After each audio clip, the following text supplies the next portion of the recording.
Not a matter of if, but when a crisis could turn your world upside down. I'm Roshini Rajkumar, crisis strategist, licensed attorney, and host of The Crisis Files. In each case file, we explore a real crisis or a ripped from the headlines controversy. My crisis squad and I hope to guide you toward a solution path. Our suggestions are meant to empower you to handle your own crisis or prevent crises from happening.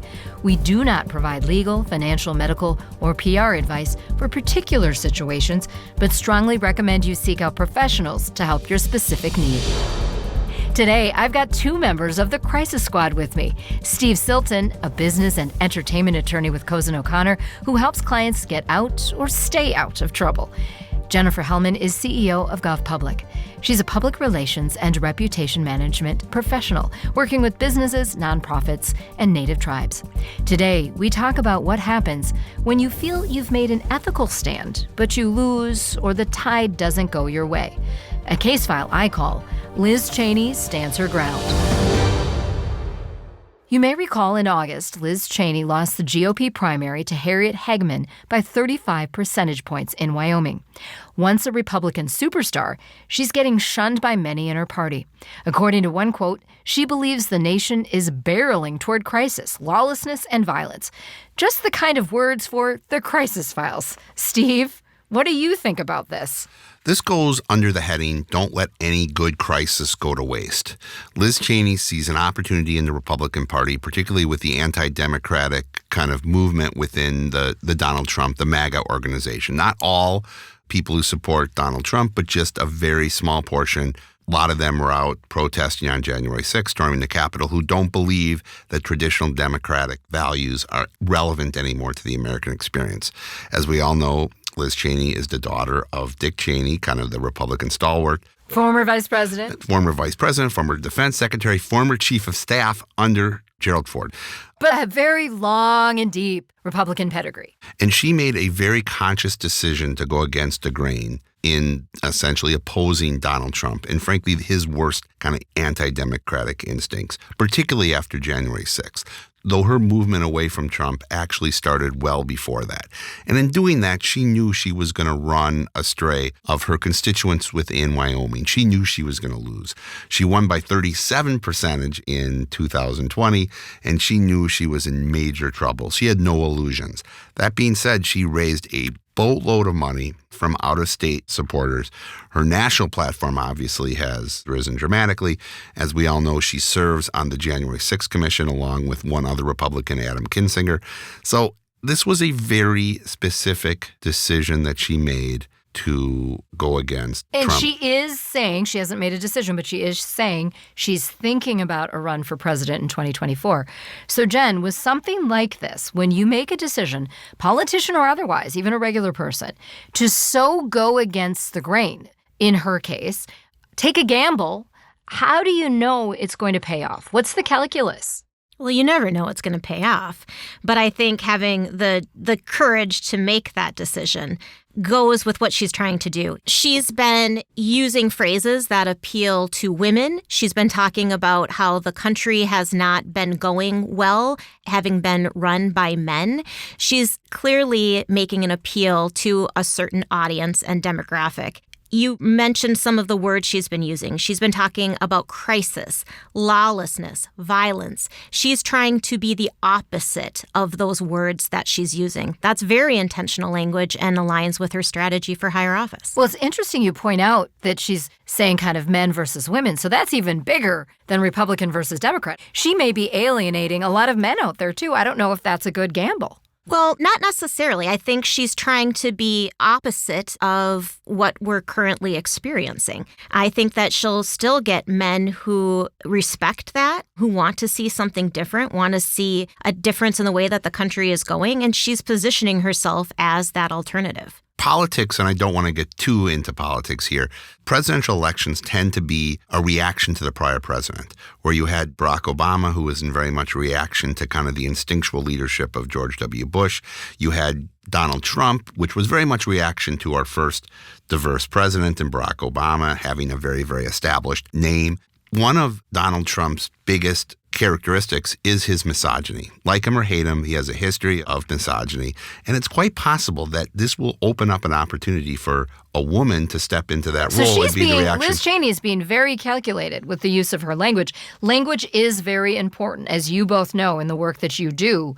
So how much more of this do you think, Steve, we're going to see from her? And what are some of the lessons all of us regular people can take from it? Well, we all know that when someone says they're thinking of running for president, they're running for president. That's absolutely for the book, right? That's absolutely clear. She's already preparing for that run. She comes from a family of some of the greatest, love or hate Dick Cheney. I was not a fan of Dick Cheney, but he was one of the most astute politicians for half a century. His daughter, similarly, is very, very astute. She is preparing for a run for president. All her language is very, very calculated. She has used this crisis to her advantage. There's a great line in the movie Operation Petticoat with Tony Curtis and Gregory Peck, where they're actually bombing his base, and Tony Curtis leaves the room saying, "In chaos, there is opportunity." She sees the chaos, and now she has identified the opportunity, and she's going to seize it. And she's positioned herself incredibly well. If you think of all the Democrats who are deifying her, all the great things that all these Democrats are saying, well, her policies are an anathema to the Democratic Party. When you drill down to what she truly believes, whether it be on social issues or foreign policy or economics, she is very, very, very, very conservative, probably more conservative than Donald Trump. Well, yeah, most for sure, I'd say that. I love how you got Operation Petticoat into this case file. Way to go. You with the lines. Yes. It's great.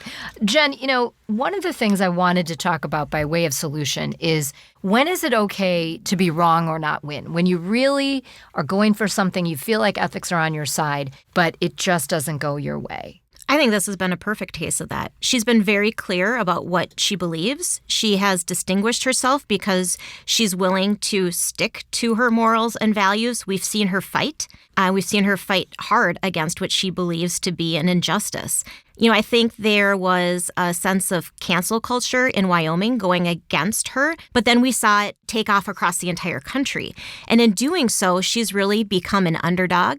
And I think one of the things we've talked about in the past is that America fights hard for the underdog, and we're willing to give them a break. We have a more open mind about them, more willing to hear what they have to say. So I think she's positioned herself well. Right, and I always like to talk about audience analysis. Every kind of data point you can get about your target audience or audiences is important. And if you couple that with something that I've learned from a mentor that has become a mantra, there are no losses, there are only wins and learnings. So we learn, even in this loss, she learns about who her allies, who her audiences might be out there, Steve. Yeah, she has very strategically picked an enemy here in Donald Trump, and she is going to ride that as far as she can. And by doing so, she's essentially, as Jen has said, made herself the underdog, which is kind of ironic considering her last name is Cheney, and she's put a halo effect on herself. She's essentially put herself in a position where, with the exception of this very small group of people, everybody is lauding her for her courage, even though it's quite possible, and I hate to be a cynic here, it was very strategic and planned and probably focus grouped as well. All right, Jen, you've taught us about the David and Goliath. How do we label David and Goliath in this situation? I think she is the David in this situation, and it is because she's the underdog. She's the one who's been fighting for what's right. The Republican Party in many ways has come against her in very hard and dramatic ways. So I do think she has the advantage in this case. All right, so let's talk kind of future casting, not only for Liz Cheney, but for all of us out there, people who are trying to turn what was maybe a loss into a positive. Maybe they're reimagining their brand, or they have a new big company to try to work for, or a big new bid that they're trying to get. What is your advice, each of you, for how people can turn things around? Just quick couple pieces of advice for, okay, yep, that happened. Don't cry over spilled milk. Now what? I think Liz Cheney has made a bet on 2022.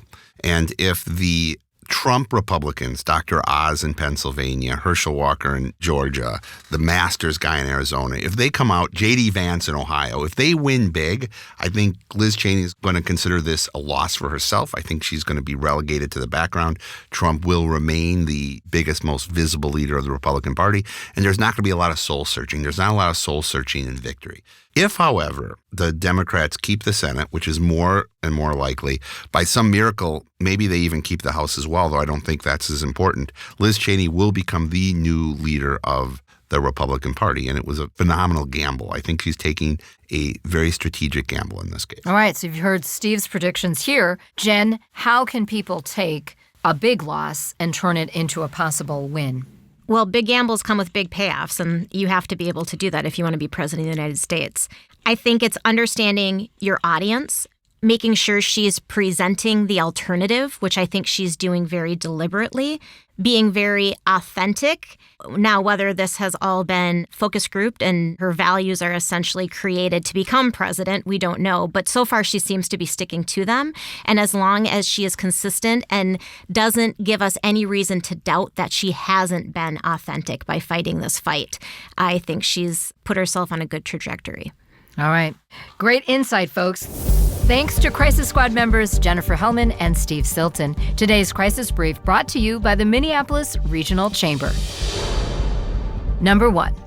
In chaos, there is opportunity. Analyze your audience and present the alternative. Number 2. Being the underdog can have an advantage. Number 3. Big gambles can come with big payoffs.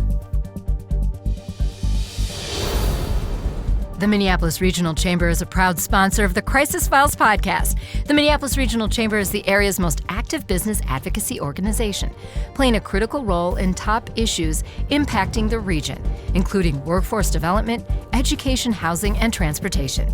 Make your voice heard by becoming a member of the Minneapolis Regional Chamber.